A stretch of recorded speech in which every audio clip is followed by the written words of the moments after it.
Monsieur Romain Kozelek, bonjour. Bonjour. Vous êtes documentariste, vous venez de France, vous êtes au Cambodge pour un tournage d'un mois. Alors vous tournez un documentaire qui a pour titre Happy Happy Voat, donc le mot anglais happy et le mot khmer Happy Voat qui pourrait donner en français joyeux développement. Est-ce que vous pouvez nous parler de ce film? D'où est-ce que vous est venue l'idée? L'idée du film est venue il y a 4-5 ans.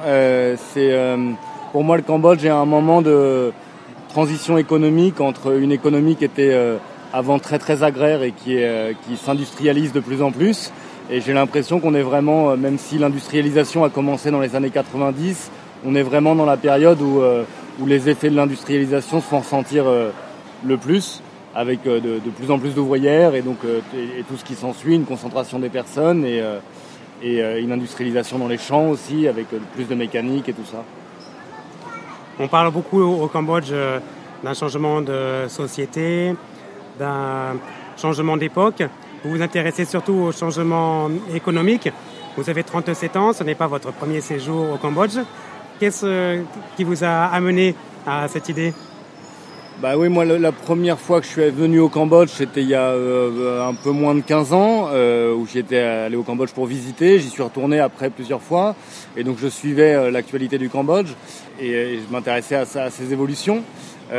Moi, je pense qu'il y a un changement de société, mais évidemment le changement économique est lié au changement social et inversement, et aussi lié au changement politique. Enfin, tous ces changements sont un peu liés, et que évidemment entre une société massivement agraire avec des familles qui ont des petits champs ou des choses comme ça, et des usines où il y a 1000, 2000, 3000 ouvrières ou ouvriers qui vivent dans les quartiers ouvriers, évidemment ça fait pas du tout la même société, c'est pas les mêmes besoins, c'est pas les mêmes envies, c'est pas les mêmes découvertes, et voilà. C'est toujours intéressant d'avoir un regard extérieur. Vous êtes venu avec votre petite équipe, vous filmez vous-même, vous avez un preneur de son. Vous avez forcément un parti pris.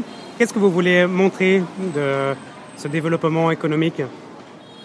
Moi, ce qui m'intéresse, c'est que historiquement, c'est un type de développement qu'on a évidemment vu et connu dans d'autres pays. Il y a très longtemps, pour certains pays, plus d'un siècle, dans d'autres pays plus récemment, etc. Mais il y a des choses évidemment qu'on retrouve qui se répètent un peu, on pourrait dire, dans l'histoire, mais évidemment jamais exactement de la même manière. Au Cambodge, typiquement, c'est très rapide parce que ils ont appris des autres pays, ils ont appris des autres manières. Et moi, c'est ça qui m'intéresse. Le film, évidemment, aura en premier un public français, européen.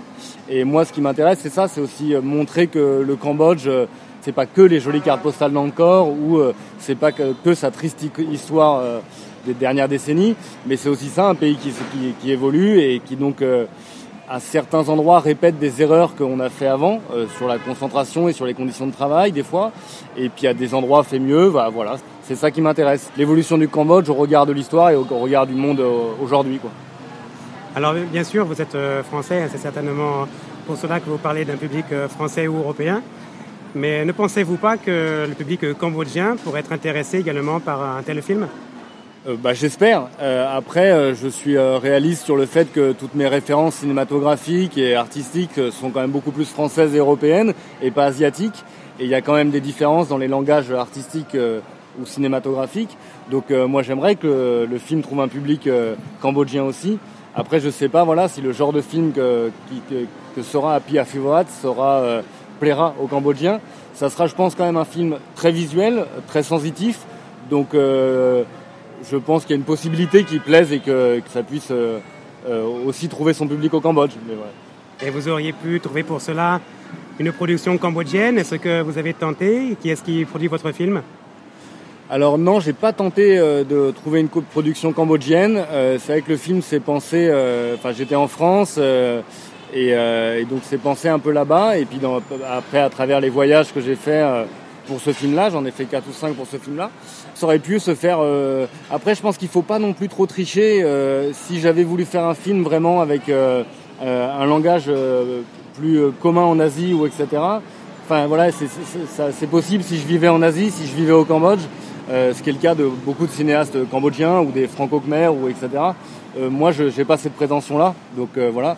Aujourd'hui, je suis produit par Sanofi Productions, qui est une boîte de production documentaire française, qui est dans la région centre, exactement, à Maintenon, à qui on a commencé à travailler il y a 6 mois, c'est tout récent.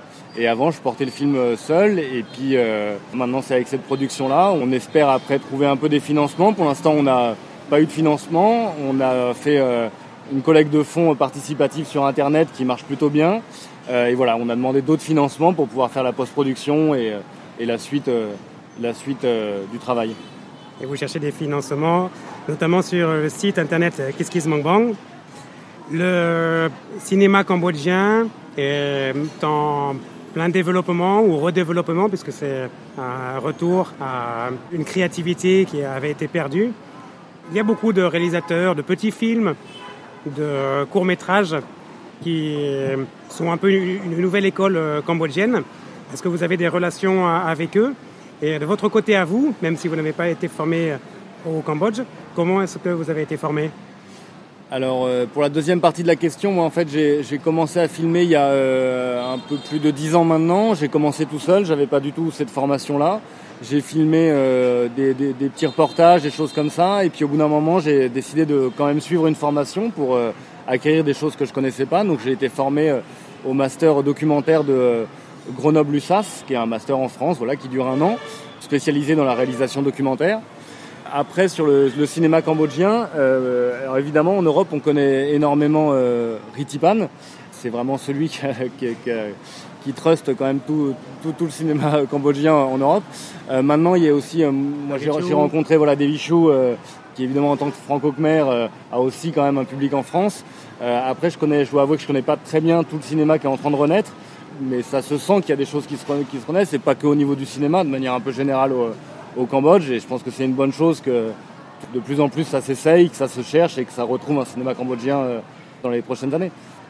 Et enfin, est-ce que vous pouvez déjà nous dire quand et comment sera diffusé Api Apiwat? J'espère que le film sera filmé, sera terminé. C'est un long processus, donc j'ai commencé en 2014, j'espère qu'il sera fini en 2019. Donc il sortira en 2019. On va essayer de faire une sortie cinéma en France. Donc voilà, je ne peux pas dire beaucoup plus, mais je pense que de toute façon, à partir du moment où le film sera terminé, la première étape sera une tournée des festivals de cinéma. Et donc là, j'espère que ça sera aussi l'occasion de trouver des partenariats au Cambodge pour aussi projeter le film au Cambodge. Et puis après, une sortie cinéma, j'espère, classique, dans quelques cinémas en France et pourquoi pas à l'étranger. Eh bien, Romain Koselleck, joyeux travail à vous. Et j'espère que nous pourrons bientôt voir Api Apiwat, pourquoi pas sur les écrans cambodgiens. Merci à vous. Yann, arrondissement de Posanchei, maitmai.com.